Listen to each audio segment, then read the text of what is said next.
Hi friend, कैसे उम्मीद करते अच्छे होंगे आप लोग का हमारे यूट्यूब चैनल में बनने के लिए बहुत बहुत धन्यवाद दोस्तों।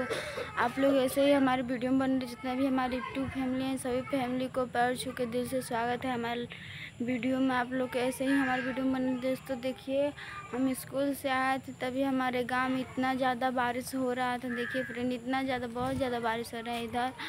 और हमारी अम्मी भी घर पे नहीं है, वो गई हैं बकरी चराने। बारिश हो रहा है ना, बकरी चर लेगी तो अच्छा रहेगा, इसीलिए हमारी अम्मी गई हैं फ्रेंड बकरी चराने। तो आप लोग को हमारे वीडियो में बनने के लिए बहुत बहुत धन्यवाद फ्रेंड।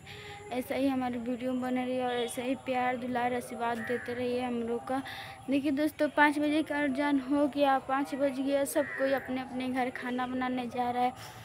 आप लोग भी ऐसे ही हमारे वीडियो में बने रहे दोस्तों और सपोर्ट बनाइए कि हम भी कुछ आगे निकले फ्रेंड। आप लोग से उम्मीद है दोस्तों, उम्मीद बन तो रही है हमारा। ठीक है फ्रेंड, हमारे वीडियो में बनने के लिए बहुत बहुत धन्यवाद। Bye bye.